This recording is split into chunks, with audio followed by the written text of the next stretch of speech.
Good evening dear students. आज का lecture है पीडियाट्रिक नर्सिंग के बारे में, जो पीडियाट्रिक नर्सिंग का टॉपिक है और ये 5th सेमेस्टर का लेक्चर है। टॉपिक है impact of hospitalisation on children. तो सबसे पहले स्लाइड पे हम सीखेंगे कि स्ट्रेस क्या है और स्ट्रेसर क्या है। Stress is a reaction to a stimulus that disturbs our physical और मेंटल इक्विलिब्रियम। कोई भी ऐसी चीज़ जो हमारे फिजिकल और मेंटल जो हमारा बैलेंस है उसको डिस्टर्ब कर दे, उसको हम स्ट्रेस कहते हैं। और स्ट्रेसर्स क्या होते हैं? A stressor is a chemical और biological agent, environmental condition, external stimulus और an event that causes stress to an organism. कोई भी चीज़, चाहे वो केमिकल हो या बायोलॉजिकल हो, एनवायरमेंटल हो, एक्सटर्नल हो, इंटरनल हो, जो भी स्ट्रेस कॉज करे, उस चीज़ को हम स्ट्रेसर कहते हैं। Major stressors associated with childhood long term hospitalisation. कौन से स्ट्रेसर्स हैं जो लॉन्ग टर्म चाइल्डहुड हॉस्पिटलाइजेशन में बच्चे को होते हैं या बच्चा जो है वो फील करता है? उसमें सबसे पहले हैं प्रोसीजर्स, जो मुख्तलिफ हॉस्पिटल में प्रोसीजर होते हैं बच्चों के। नीडल्स, जो बच्चे के लिए एक बहुत बड़ा स्ट्रेस होता है। Infections, loss of control, long hospital stage, relapses, fear of dying, other children dying. ये सब चीज़ें जो होती हैं ये बेबी को स्ट्रेस, लॉन्ग टर्म हॉस्पिटलाइजेशन में ये बेबी के मेजर स्ट्रेसर्स होते हैं। स्टूडेंट्स, इधर वर्ड जो है रिलैप्सिस यूज़ हुआ है, इसका मतलब होता है एक्चुअली के इम्प्रूवमेंट के बाद, थोड़ी इम्प्रूवमेंट या टेम्प्रेरी इम्प्रूवमेंट के बाद हालत का बिगड़ जाना। लेकिन यहाँ पे आप ये इससे मीनिंग भी ले सकते हैं और बीमार और सिक होना और बिगड़ी हुई हालत भी ले सकते हैं। Major stressors associated with childhood long-term hospitalization: checkup results, separation from friends, lack of independence. ज़ाहिर है बेबी जो होता है या चिल्ड्रन जो चाइल्ड जो होते हैं वो डिपेंडेंट नहीं होते हैं, वहाँ पे जो है डिपेंडेंट होते हैं हॉस्पिटल स्टाफ पर, और जिस तरह घर में वो फिरते हैं उस तरह नहीं होते हैं। हॉस्पिटल की एनवायरनमेंट उनके लिए एक स्ट्रेंज एनवायरनमेंट होती है, तो ये भी स्ट्रेस कॉज करती है। लैक ऑफ एक्टिविटीज़, ऑल्दो जो है हॉस्पिटल्स में टीवी होते हैं, चिल्ड्रन वार्ड्स में टॉयज़ होते हैं, लेकिन फिर भी जो है बच्चे जो हैं बीमार होने की वजह से जो अक्सर वो खेल कूद करते हैं वो हॉस्पिटल में वो नहीं कर सकते हैं। एंड रिस्ट्रिक्शन ऑफ मूवमेंट, तो बीमार होने की वजह से उनको बेड तक महदूद रहना होता है। चिल्ड्रन में be concern about being separated from their parents. ज़ाहिर है जो है अक्सर हॉस्पिटल्स में जो है पेरेंट्स को साथ रुकने की इजाज़त नहीं होती है। Fear separation, seeing it as rejection, तो ये जो होता है ये बेबी के लिए बहुत बड़ा स्ट्रेस होता है, चाइल्ड के लिए बहुत बड़ा स्ट्रेस होता है कि पेरेंट्स से जो है वो अलग हो गया है, और जो है वो रिजेक्शन की फीलिंग्स जो होती हैं वो चाइल्ड के अंदर आती हैं। फियर, पेन, दर्द का डर भी होता है, इंजेक्शंस लगते हैं, कैनुलास पास होते हैं, तो हॉस्पिटल के साथ ही जो है चिल्ड्रन को पेन का जो है वो तासुर उभरता है। और ज़ाहिर है डेफिनेटली चाइल्ड जो होता है वो बीमार होता है, तो बीमारी में भी इन सब चीज़ों में भी जो है पेन जो होती है वो उसके साथ साथ होती है। Wonder what is going to happen to them. Strange environment में चाइल्ड जो है ये भी सोचता है कि अब मुझे क्या होने वाला है या इसके बाद क्या होगा। Be worried about their bodies not working correctly and not being like other kids.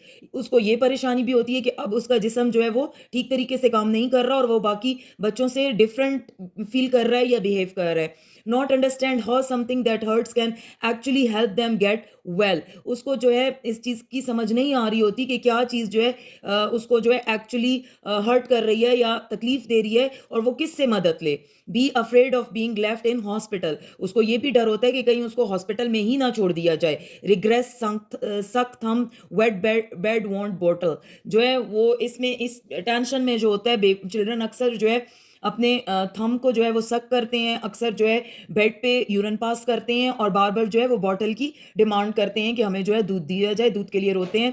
Not want to eat, become tearful और want to be with their parents at all times, खाना नहीं खाते हैं और जो है रोते हैं, और उनकी ये ख्वाहिश होती है कि वो पूरा टाइम जो है वो अपने पेरेंट्स के पास गुजारे। Bottle up, not to express their feelings and cry with relief when they see their parents, जो है अपनी फीलिंग्स को जो है वो एक्सप्रेस नहीं करते, अपने अंदर दबा के रखते हैं, और जो है अपने पेरेंट्स को देखते साथ ही जो है वो रोते हैं, और जो है अपने आप को रोने के साथ जो है वो अपनी फीलिंग्स को शो करते हैं अपने पेरेंट्स के सामने।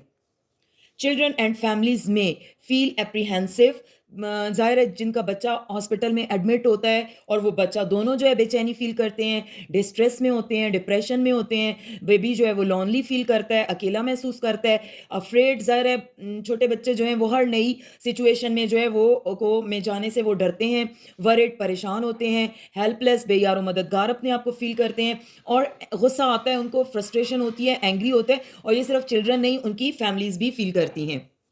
यंग पीपल फियर जो यंग पीपल हैं थोड़े से जो हैं चिल्ड्रन से जो थोड़े से बड़े होते हैं उनको क्या मसला होता है लॉस ऑफ प्राइवेसी ज़ाहिर है जो टीनेजर्स हैं उनको प्राइवेसी बहुत अपनी जो होती है वो अजीज़ होती है being unable to see their friends ज़ाहिर है वो उनके दोस्त जो हैं वो उनके पास नहीं होते हैं being unable to have their questions answered वो अपने क्वेश्चन जो उनके दिमाग में होते हैं उसको आंसर नहीं दे पा रहे होते अ लॉस ऑफ कंट्रोल वो इंडिपेंडेंट नहीं होते हॉस्पिटल में जो है वो डिपेंडेंट होते हैं जैसे कि स्टूडेंट्स आपको पता है कि न्यू नेट हम किसे कहते हैं जिसकी एज जो है 0 से 1 मंथ के दरमियान होती है।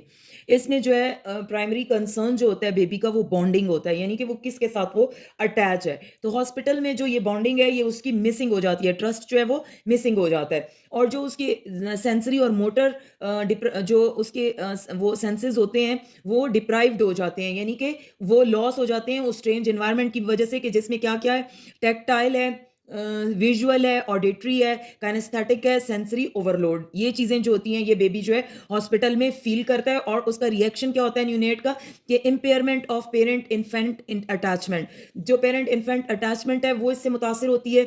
Impairment of infant's ability to respond to parents और फैमिली मेंबर्स जो अभी उसके अंदर जो एबिलिटी पैदा होनी होती है रिस्पॉन्स वाली कि वो जो गोद में जाके अपने पेरेंट्स के चुप हो जाता है या सुकून महसूस करता है, इसमें भी कमी वाक़ हो जाती है। Impairment of parents ability to love and care for the baby बच्चा भी उनसे दूर हो जाता है न्यूनेट जो होता है और ये पेरेंट्स के एबिलिटी में भी कमी वाक़ हो जाती है risk of infant emotional and physical wellbeing hospital के अंदर जो है न्यूनेट की जो इमोशनल और फिजिकल वेलबींग है वो भी मुतासर होती है risk of stress with in the family constellation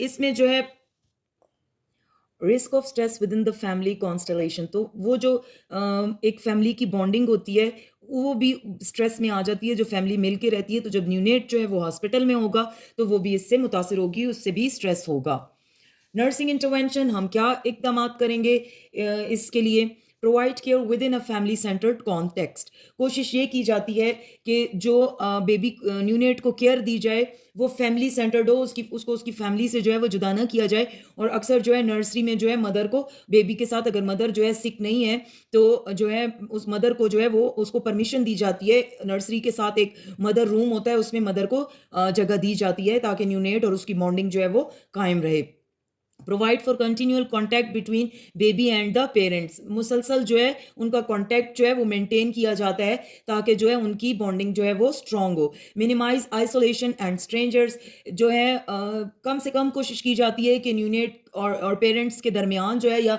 neonate को जो है वो स्ट्रेंजर्स जो है वो टच करें और वो जो है न्यूनेट जो है बिल्कुल आइसोलेट ना हो actively involve parents in caring for their baby provide for rooming in और जो है न्यूनेट को जो है ज़्यादा से ज़्यादा पेरेंट्स को इन्वॉल्व किया जाता है बेबी की केयर के लिए बेबी के मिसाल के तौर पे अगर बेबी को फीड कराना है तो वो मदर को दिया जाता है अगर उसको पैम्पर चेंज करना है तो तब पेरेंट्स को इन्वॉल्व किया जाता है अगर बेबी जो है वो न्यूनेट जो है वो इंक्यूबेटर से बाहर लाने वाली सिचुएशन में होता है तो फिर रूम के अंदर जो है पेरेंट्स को इन्वॉल्व किया जाता है foster neonate sibling relationship age appropriate और जो है इसके साथ जो है ये भी कोशिश की जाती है कि अगर सिबलिंग्स भी हैं उसके बहन भाई भी हैं तो उनके रिलेशनशिप को भी जो है नरिश किया जाता है नर्चर किया जाता है कि वो जो है वो भी एक रिलेशन जो है वो कायम हो ये नर्स की जो है ये कोशिश होनी चाहिए identify areas of infant deprivation of over stimulation ये डायग्नोज किया जाता है कि इन्फेंट को किस किस किस एरिया में जो है हमें जो है उसको हेल्प देनी है या उसको ट्रीटमेंट देनी है या उसको नर्सिंग केयर देनी है provide sensory motor stimulation age appropriate जो हमने सेंसरी मोटर स्टिमुलेशन हमने लास्ट स्लाइड में पढ़ी है वो जो है उसको प्रोवाइड की जाती है allow individually to begin to emerge provide consistent caretaker और जो है कंटिन्यू केयर जो है वो न्यूनेट को दी जाती है और उसकी हर चीज़ का जो है वो हेड टू टो जो है वो नर्सिंग केयर का ख्याल रखा जाता है यंग इन्फेंट की क्या एज है 1 to 4 मंथ्स। इसके प्राइमरी कंसर्न्स जो होते हैं सेपरेशन यानी कि पेरेंट्स से जो है अलग होना। Parents are learning to identify and meet the needs of their infant. Parents जो होते हैं 1 to 4 मंथ्स में जो है वो लर्न कर रहे होते हैं, डायग्नोज कर रहे होते हैं कि उनके बच्चे को किस किस चीज़ की ज़रूरत है। सेंसरी मोटर डिप्राइवेशन क्या होती हैं इन्फेंट की? Need security motor activity. Baby को जो होता है गोद चाहिए होती है, उसको जो अपनी मदर का जो है वो हक चाहिए होता है, सिक्योरिटी फील करता है और जो है मूवमेंट्स करता है, डिफरेंट मूवमेंट्स आपने देखा है बच्चे जो है हाथ पांव हिलाते हैं और जब करवटें लेते हैं 1 to 4 मंथ्स जो है मुख्तलिफ किस्म की बेबी जो है वो मोटर एक्टिविटीज़ करते हैं। कंफर्टिंग मैयर्स चाहिए होती हैं यंग इन्फेंट को। रिएक्शन क्या होता है हॉस्पिटलाइजेशन का कि सेपरेशन एंजाइटी होती है बेबी को कि एक तो उसकी इन्वायरमेंट चेंज होती है, दूसरा जो है पेरेंट्स जो है उसके पास नहीं होते। Development of trust is disturbed when infant is in hospital separate from mother. तो जो रिलेशनशिप होता है वो ट्रस्ट का मदर के साथ जो बॉन्डिंग होती है वो जो है इन्फेंट की डिस्टर्ब हो जाती है अगर माँ को हॉस्पिटल में उससे अलग कर दिया जाता है। Interference with development of a basic sense of trust. तो जो डेवलपमेंट और ग्रो कर रहा होता है ट्रस्ट इन्फेंट का, तो वो जो है इंटरफेरेंस उसमें हो जाती है। नर्सिंग इंटरवेंशंस आप क्या क्या करेंगे? Nursing interventions encourage mother to balance her responsibility and minimise separation, stay in with infant and provide care for her baby. ये जो है एक पीडियाट्रिक नर्स को ये पता होना चाहिए कि हॉस्पिटल में दूसरे रिलेटिव्स को अलाउ करने की बजाय मदर को जो है उसके पास वो जो है ज़्यादा से ज़्यादा मदर को अलाउ करे, और मदर को भी यही चाहिए। अक्सर जो है हमारे सोसाइटी में जो है दादियाँ नानियाँ जो होती हैं वो बेबी को लेके एडमिट होती हैं, लेकिन जो है सबसे ज़्यादा इन्फेंट को और न्यूनेट को मदर की ज़रूरत होती है। Meet the baby's basic needs promptly and give infant's attention. सबसे ज़्यादा जो है वो बेबी को बेसिक नीड्स जो उसकी होती हैं उसको फीड की, उसकी मेडिसन, उसका जो है गीला होना, उसके जो पैम्पर चेंज करना, ये चीज़ें जो हैं उसकी पूरी होनी चाहिए और सबसे ज़्यादा इन्फेंट को अटेंशन की ज़रूरत होती है। Provide opportunity for sensory stimulation, motor development and social responsiveness appropriate to infant's age and condition. ये सब हम किस तरह करते हैं? मुख्तलिफ किस्म की वॉइस वाली जो होते हैं टॉयज़ होते हैं, कलर्स होते हैं, इस तरह के और ख़ासतौर पर मदर की गोद होती है, उसको उठाना और उससे बात करना, ये सब चीज़ें जो होते हैं ये नर्सिंग इंटरवेंशंस में आती हैं कि बेबी की जो है मोटर डेवलपमेंट और सोशल रिस्पॉन्सिवनेस में जो है इंटरफेरेंस ना हो और वो उसी नॉर्मली तरीके से ग्रो एंड डेवलप करे। Help parents to see child as a unique individual with needs and personal style to acquire infant care skills. Parents को जो है हम हेल्प कर सकते हैं उन्हें ये समझाने में कि हर बच्चा जो होता है वो यूनिक इंडिविजुअल होता है, एक अलग पर्सनालिटी स्टाइल के साथ वो पैदा होता है। तो हमें जो है उसकी ग्रोथ और डेवलपमेंट इस तरह करनी चाहिए कि उसकी स्किल्स जो हैं वो इम्प्रूव हों, जो है डायमिनिश ना हो, वो एक अच्छा इन्फेंट जो है वो इंटेलेक्चुअल इन्फेंट जो है वो ग्रो करे। Mid aged infant 4 to 8 months. Mid age infants जो हैं वो 4 to 8 मंथ्स हैं। इनके प्राइमरी कंसर्न्स वही हैं, separation from mother and family members as the infant now recognises mother as a separate person from self, development of self quieting behaviours. अब 4 to 8 months में जो होता है बच्चे को बहुत अच्छे तरह से पता होता है कि ये मेरी मदर है और मदर को जो है वो रिकग्नाइज करता है। तो हॉस्पिटलाइजेशन में उस 4 to 8 मंथ्स के इन्फेंट के क्या रिएक्शंस होते हैं? Reaction separation anxiety, caring, terror, somatic upset, blank facial expression, extreme preoccupation, emotional withdrawal, and preoccupation interference with development of basic trust, interference with growth and achievement of developmental milestones. आपने growth और development के milestones पढ़े होंगे, तो इन अगर long term hospitalisation होती है तो बेबी जो है वो उसमें उसके ग्रोथ और डेवलपमेंट में इंटरफेरेंस होती है। जो है बेबी जो होता है उसमें एंजाइटी होती है, वो जो है डरता है बहुत ज़्यादा, अपसेट होता है। मुख्तलिफ़ किस्म के सोमैटिक अपसेट्स होते हैं कि जो बेबी रोता है, डरता है, मुख्तलिफ़ किस्म के रिएक्शंस के ज़रिए वो अपनी एंजाइटी को शो करता है। ब्लैंक फेशियल एक्सप्रेशन होते हैं, ना हंसता है ना रोता है, अपनी फीलिंगलेस फेस को शो करता है। और जो है इमोशंस विदड्रॉल होता है, इंटरफेरेंस होती है उसके बेसिक ट्रस्ट में, और ग्रोथ और डेवलपमेंट में जो है इंटरफेरेंस जो है वो इसमें हॉस्पिटलाइजेशन की वजह से ये जो है बेबी का इन्फेंट का रिएक्शन होता है। नर्सिंग इंटरवेंशन हम क्या करेंगे? To adjust schedule and home routines. हम इस तरह का स्केड्यूल बनाएंगे कि जो है अगर मदर उसके पेरेंट्स जो हैं वो घर में बिजी हैं तो हम जो है उनको कहेंगे कि टाइम निकालें और वो अपने बेबी को टाइम दें। Encourage mother's presence and nurturing of her baby. हम मदर को खास तौर पे इनकरेज करेंगे कि वो अपने इन्फेंट के पास मौजूद हो और अपने बेबी की केयर करे। Fosters mother's confidence and competence in a new role. Mother जो है चाहे वो हाउसवाइफ है या चाहे वो जिस प्रोफेशन से ताल्लुक रखती है, हॉस्पिटल के अंदर उसने एक न्यू रोल प्ले करना है। तो उसके लिए जो है नर्स जो है वो वाहिद पर्सनैलिटी है जो मदर को कॉन्फिडेंस और कॉम्पिटेंसी दे सकती है, उसको मुख्तलिफ स्किल्स और एजुकेशन दे के। Encourage parents to adjust schedule and home routine. हम पेरेंट्स को जो है वो नर्सिस जो है वो ये इंकरेज करेंगे कि वो ऐसा स्केड्यूल बनाएं कि उनका घर भी सफ़र ना हो और बेबी जो है उसको उसकी वो केयर भी